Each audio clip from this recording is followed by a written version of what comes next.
The Joe Rogan Experience. The main question here, in my mind, is whether there's evidence that supports being on a 100% plant-based diet with no animal products versus a diet that includes a lot of plant foods and some animal foods. I thought you were critiquing the film, which was talking about plant-based diets. So plant-based diets means getting the vast majority of your calories from plants and limiting or excluding animal foods. Yeah, but the film essentially was all about only eating plants. No.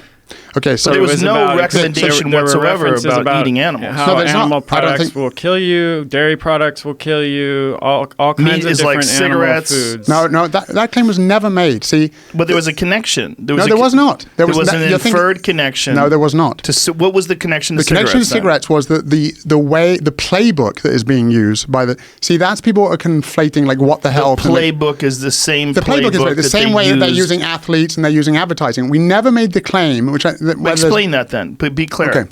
So the playbook that was used by the smoking industry, so they pay for studies. Right.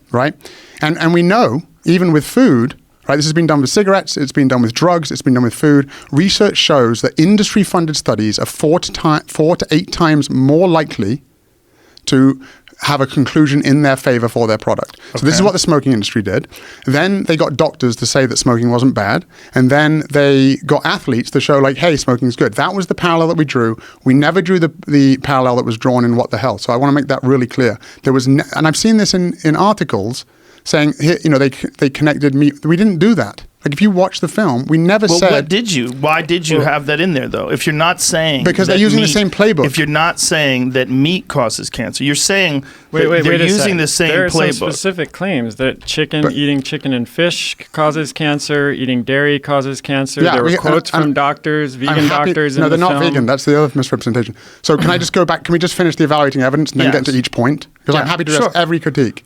So basically, the consensus, and you're saying they're changing over time, they are changing because as we get better at science, the recommendations are becoming more plant-based, despite industry influence from studies and marketing and people being paid off. Industry influence goes both ways. The sugar industry in the 60s was a big expose pointing the finger at fat as the I agree culprit. I don't think fat is the culprit. So that's a straw man argument. No, but he's not saying you are saying that. No, I'm saying the industry is. Yeah, I agree. The sugar industry is terrible, and I would agree that. But can we just finish the evaluating evidence? But the thing about this section of the film was you were making some sort of a correlation between cigarettes and the way that it was marketed, the way they're marketed, and the way meat is marketed. Correct. So it's the same playbook. It's the same companies. Exponent. But why would you do? You would never do that about like carrots or kale or things that are predominantly healthy, because they didn't do it. But if you're saying that you're connecting the two things, you're connecting something that clearly causes cancer, cigarettes, and these studies that were made to show people that it didn't. They were paid off. These studies were fake. They were essentially cherry-picked fake studies that were financed by the tobacco industry in order to get people to buy more cigarettes. You're making this same sort of claim about meat. Correct. Which means you think that meat is bad for you. I do. Okay. That's where we're No, we can disagree about that. But I'm almost finished with the evaluating evidence. Okay. So basically, what we did when we interviewed the experts is we chose leading experts in their individual fields collectively with thousands of articles in the peer-reviewed literature, right? So, and this was one of the bummers about the making a documentary. It's like you put the lower third on, people don't get to read it. So we had the chair of nutrition at Harvard, the president of the American College of Cardiology, the lead delegate of urology for the American Medical Association, the chair of anthropology at Harvard, the director of energy, environment and resources at Chatham House, really respected. So you're talking about vegan doctors. I saw some of them are involved in hunting, some of them are involved in animal testing. I saw one of them eating a chicken sandwich at lunch. So let's not say that like this was a vegan bias coming into it, because that's just not true. These doctors... We're stretching out here. And we were talking just about this one section where you're connecting cigarettes and meat. So you're saying that the same playbook is used. The same playbook, but there's no evidence that meat is bad for you. No, we can get into that, and I'm happy to. But this is something that's actually recently been established by mainstream medicine. You understand that, right? That they've released new studies, releasing these new studies saying that there's no longer this concern that red meat causes cancer, or that even... This is also an appeal to an authority, because I can find many illustrious doctors and experts who are highly qualified that will disagree with your point of view that a diet must be 100% plant-based in order to be healthy. Okay, James, can you clarify your position? Okay, I'll clarify. I want to know what we're actually meat is bad for you. I do. You do. Okay. But this was the connection that you made with cigarettes in the film. No. I think they're both promoting something bad because there's a profit incentive. So you think that meat is bad for you, and that you think that they're promoting it knowing that it's bad just for profit. Okay, so all Chris has to do to debunk the film, right, is convince the people watching and listening that he knows more about the consensus and the experts in their field. Like, I would understand if he was... This is what you talked about. This is an appeal to authority. I'm actually not that interested in consensus of experts. I'm looking at that research that is published, the peer-reviewed research that is published, including meta-analyses and even reviews of meta-analyses that have been done. A perfect example is the whole dairy and cancer section that we talked about, where you had argued, or Walter Willett argued, that there's, dairy products cause cancer, and I pointed to a meta-analyses that looked at over 150 different reviews, and 84% of those found no association. So how is that not part of this discussion where we're talking about hundreds of scientists across different continents, different countries that are using peer-reviewed science to show this? But in the movie, just one expert is pointing to, one group of studies without mentioning that. That seems disingenuous. That's a fair point, right? So this is the 2018 meta-analysis. Have you got a slide for that? Or? If not, I've got your slide, 107. Slide 107. No, this is a 2019 meta-analysis. 2019, 153 studies, right? Yeah, and we can get a lot further into it, because that's not the only one. I'd love to, because until 9 o'clock last night, I thought Chris just made a bunch of mistakes interpreting the data. And I'm going to show you how he is misleading people on this study. Okay, so if you can bring up slide 107, Jamie. Can we see the slide? Yeah, I'll put it up. Okay.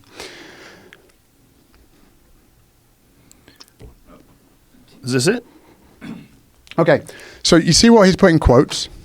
Okay, 84% of meta-analyses on dairy consumption showed either no association or an inverse association between dairy and cancer. And then you go on to point out what an inverse means is that people that ate more dairy get lower rates of cancer. That's what he's implying. When you put something in quotes, what does that mean to you? It means that's what he said.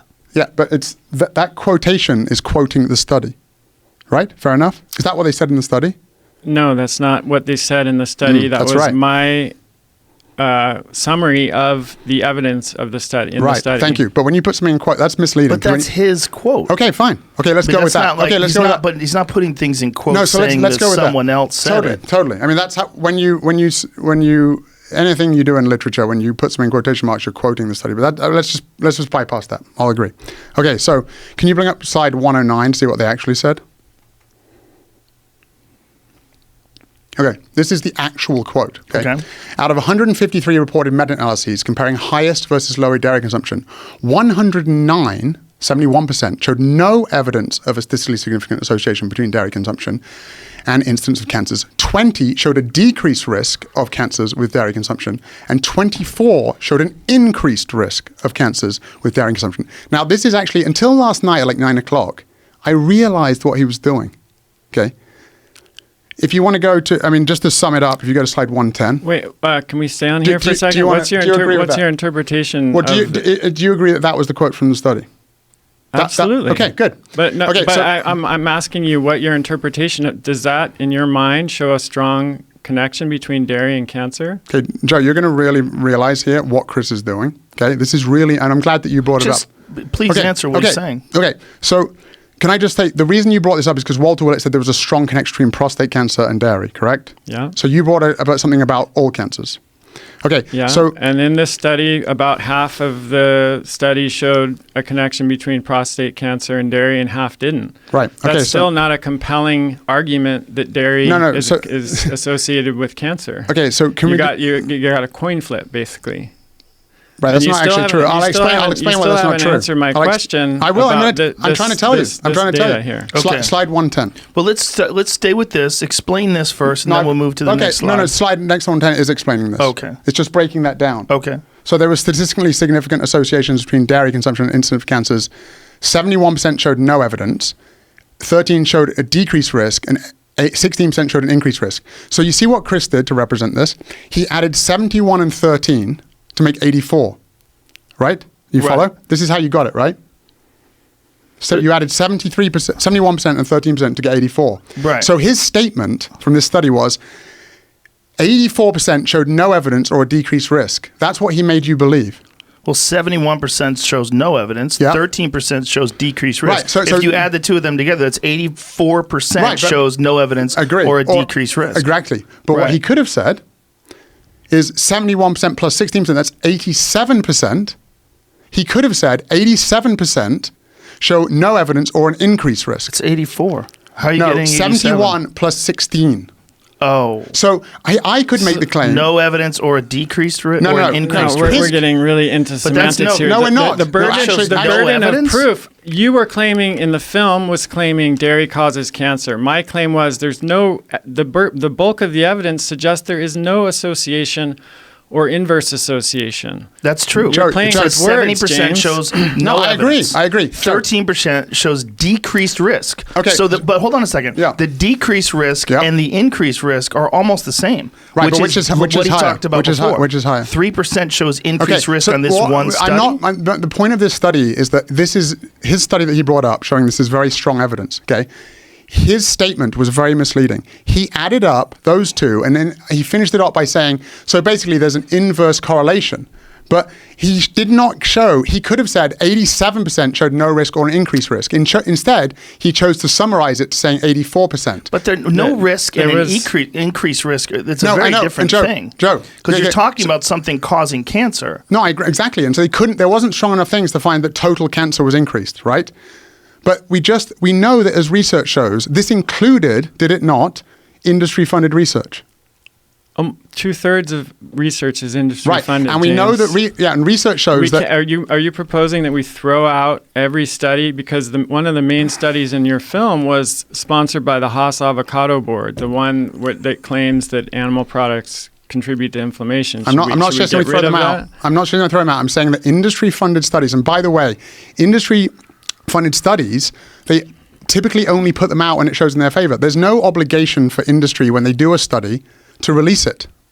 Yeah, I'm familiar with that. I've written so, a lot about that So, myself. Joe, do you think that the industry, and the meat and dairy industry, has far more money than the plant-based industry, right? You'd agree with that? Actually, we can look at some statistics on that. If you would like. So, but Joe, I don't know who's spending industry more money. Okay, would you disagree that industry-funded research has a 4 to 8 times increased risk compared to non-industry funded research in finding conclusions in their favor? I think industry research is definitely a problem, but I see it as a problem across the board, and I have some statistics. And so do you not admit that you here led the audience to believe that there was a potentially decreased risk overall? You made it sound very high because you didn't split between the no difference. That was not my intention. It was to summarize the data, not to spend 10 minutes as we're doing now talking about one study when there's because you made a very misleading claim. Well, no, it's not misleading if my you said it the other way. My claim was completely accurate. If you said showed no evidence or showed an increased risk, 84%, 87%, that seems like it's misleading. I don't think that would be misleading also. Do you want to look at? I'm just saying he could have said that, but he chose. We're talking about something causing cancer, James. Exactly, so he shouldn't be making that claim. Increased risk is what we're looking for. What we're looking for is evidence of it causing cancer. 71%, the bulk of the evidence shows no evidence. That's exactly my point. So if you're why claiming did you not? that something increases, then I'm saying here's all this research that doesn't show that. You honestly don't think that statement, instead of just putting the 71% showed no evidence, 13% showed, that would be the fairest, most honest explanation, like summary of that statement? I would say that if you wanted to say it the most accurately, yes, that's the best way to say it. That's what I'm saying. 71% showed no evidence, 13% showed decreased risk, but I don't have a problem with saying 84% showed no evidence or a decreased risk. It's true. Because we're talking about something causing cancer. That's the relevant point. That's the relevant point. The relevant point is, does the study show that dairy causes cancer? The primary evidence, most of the evidence says it shows no evidence or it shows a decreased risk. That's the bulk of it. The bulk That's of it, 84%. Versus 87%. It doesn't. No. 87% shows increased risk is only 16%. But you're adding you added no evidence to increased risk to get 87%. Okay, that's illogical. then let's throw out the no evidence. Okay, let's throw that out. Let's throw out no evidence. Why would we throw that out? The burden of proof is to show evidence that indicates that dairy causes cancer. If you do a study and it shows that it doesn't, then that's not in support of the claim. But I agree. cancer. I'm agreeing that the meta-analysis could not find an association. But I'm also pointing out that industry-funded studies were included in it, and they are more likely to find no connection. Okay, so there's 153 studies. You're claiming we should that all of them are industry-funded, and we should throw out this huge review of 153 meta-analyses because of industry funding? What is the basis for that claim? No, I'm not. I'm saying that it sways the results. You can't see that? I don't. But that industry. I don't accept that of 153 studies. You accept that were in this meta-analyses that they're going to sway the results to the point where these findings aren't valid. And we could do the same thing with all of the studies that you have linked to in the film. Well, we can also look at other studies on dairy and cardiometabolic outcomes that we have. Totally. I've got lots of large reviews that we can look at. And again, anyone can bring up. This is a pointless discussion to have if you're just going to sit there and say industry funding makes these results invalid. That's not my only point. I think you're saying it makes them suspect. Correct. Yes. And it could have swayed it in the other direction. It has in the past. But wait, how many of I do agree with you about the cigarette thing. How many of the 153 study meta-analyses, which each also had individual studies in them, are so biased by industry funding that we can't count on the findings? Well, I would hope that you would know more than I. I mean, basically, you've got sitting here. Why would this? We can't get very far in this discussion if you're going to claim that we can't even talk about studies in the peer-reviewed literature because industry funding completely biases the findings. No, I'm not saying that's the case. I'm saying just because they couldn't, even though there were more showing an increased risk than showed a decreased risk, right? I am saying that it's possible that the industry funding... Well, that's a misleading statement. More showed increase than decrease. That's correct. No, but there's 71% showed no change I agree with that. at all. I agree. So that's a wash. It's not a wash. It's not even close to a wash, No, James. It's not a wash. If you have a hypothesis, this thing causes cancer, and then you do a ton of studies and there's no association, that hypothesis is no longer correct. It's not a wash. No, that's actually not true based on epidemiology. If you have 10 studies that show no association and 10 that show an association, the net outcome is an association. You don't have that at all here. But I'm not arguing. What he said, you have 84% that show either nothing no or a association. decreased risk. This is the opposite. You could say 84% showed no evidence and forget about decreased risk. Just say 84% showed no evidence. Forget about decreased risk. Right. You still have only 16% showed an increased risk. Right. But when you do an epidemiology study, you have to take into account all the other factors in this person's lives. Totally. You have to take into account whether they drink, whether they smoke, whether they exercise, sedentary lifestyle. There's a lot of factors. Yeah. So that would, if you had something that was causing cancer, you would expect the results to be flipped. You would expect the results to be 16% showed no evidence, 71% or 84% showed an increase. That would be something you'd say, hey, this is causing cancer. This is more likely. That's not how epidemiology works, though. If you had... Well, epidemiology is slippery anyway. No, I agree. Wait. How is that not how epidemiology works? Okay, if you had 10 studies showing no evidence, just because you don't find something doesn't mean that it exists. Okay. The absence of evidence is not the evidence of absence. Okay, but let's say this. Okay. If you had 100 studies and 70 of those studies showed an increased risk of cancer, wouldn't you say that thing causes cancer most likely? Well, if it was all epidemiology, then it's a question you can't tell causation. Right? Okay, so let's do 100 studies and 70% now show no evidence. Yeah. Wouldn't you say it's most likely that there's no evidence? No, that's not how it works. Oh, how does it work? How does it work? So if you've got 70 studies that couldn't show a correlation, and 30% that did, that is still in favor of showing that there is a correlation. Well, no. Show we're not. Now we're doing 70 studies. If 70%, like 70% of the people in these studies, if you have all these studies, you have 100 studies, and 70% of the people in all these studies are showing an increased risk of cancer, we would agree. Right. This is well, you can't prove causation based on observational, but sure. But you would agree there's sure, most likely a connection, yeah, right? Now, if it's reversed. Now, if 70% of these studies show there's no increased risk of cancer. Or 84%. Or 84%, which is because you add in the decreased risk. I mean, we're not even adding the decreased risk, which shows that you're less likely to get cancer, which is almost the same as an increased risk of cancer, which in my eyes is a wash. You would assume that we're talking about something that doesn't give you cancer.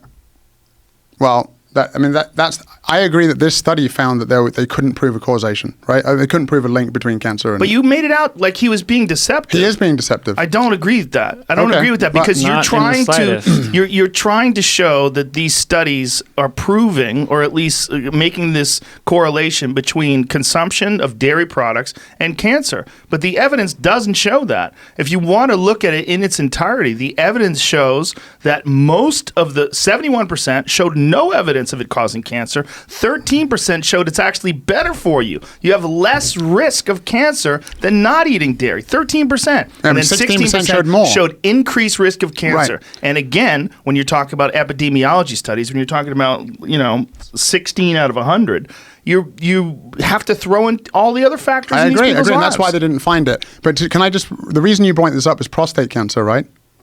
And so if you look at slide 113. Prostate cancer that's disturbing. So it's 50-50 with dairy consumption versus... wait, that's not... 113. But a lot of people get prostate cancer too. Isn't that also an issue? That's a high that is 113? risk. Isn't that a high risk for males? Prostate cancer? Yeah. Yep. It's a high one. Whether 112. Whether they consume milk or not.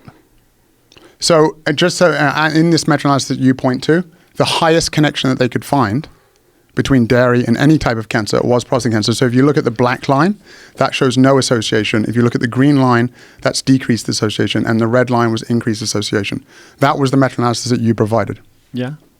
So you brought this study up because Dr. Walter Willett, who is the chair of nutrition at Harvard, he's one of the most published nutrition scientists of all time, if not the most published. No disagreement there. Right? And so he is coming to the determination that prostate cancer is linked and it's likely that it's causal.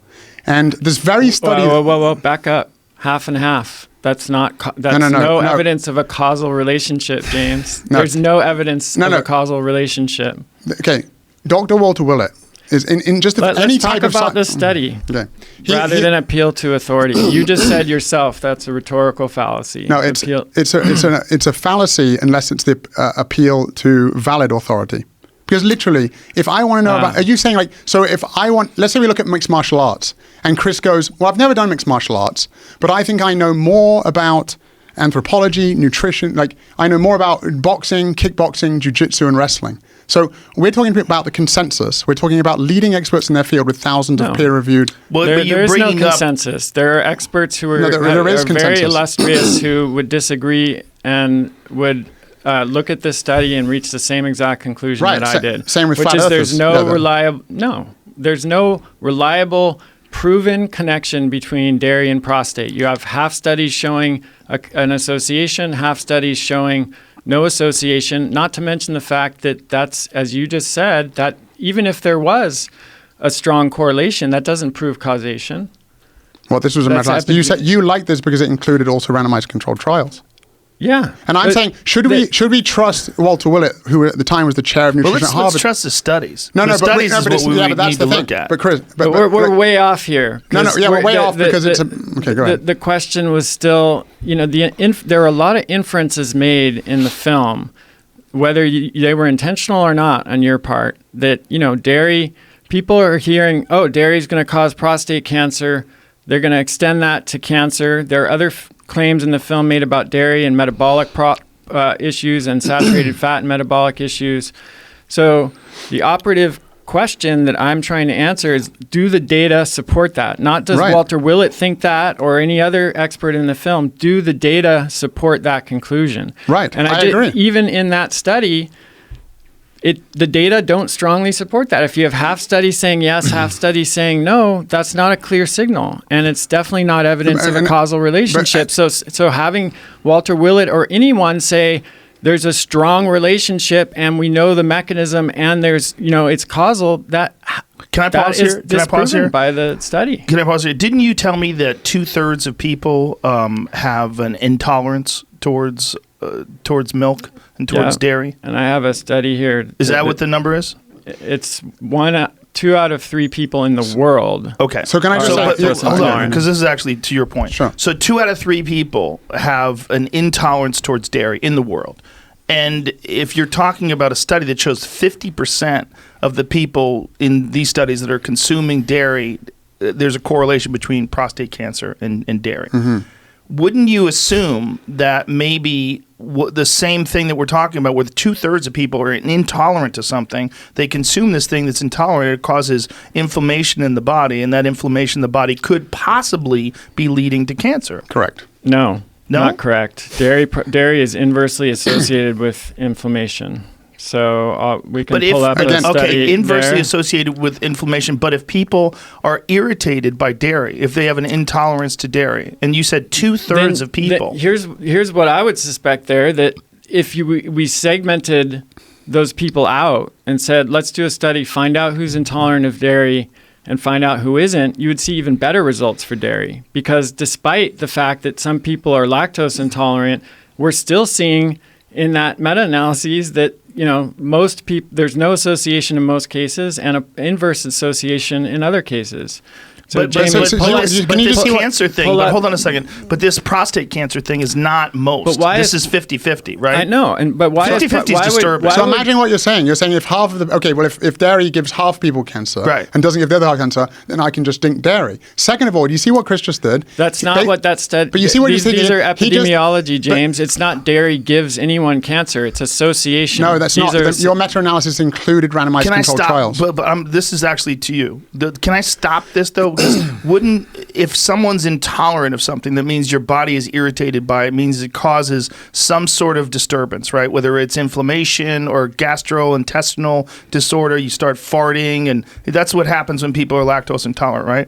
That irritates the body. Wouldn't you assume that something your body is intolerant to would possibly be the cause of disruption or disease? Certainly could be. Right. So now if you're looking at 2/3 of the population are intolerant to why dairy. would that cause prostate cancer and no other cancers? I don't know. That doesn't make sense. Well, it is correlated, just not because strongly. you urinate. That's why when you see that kind of thing in the data, it's a red flag, because there's no logical explanation for why it would cause prostate cancer but no other cancers. So Can then I you start just to think point about one thing why out is there more of an association there with that. Jamie, pull up just Google dairy products and inflammation review of the clinical evidence. And this is a systematic review of 52 clinical trials, and they found that dairy products were inversely associated with inflammatory markers, which means that people who consume dairy actually had lower levels of inflammatory markers. So the hypothesis that dairy is inflammatory and that's why it's causing cancer doesn't seem to hold up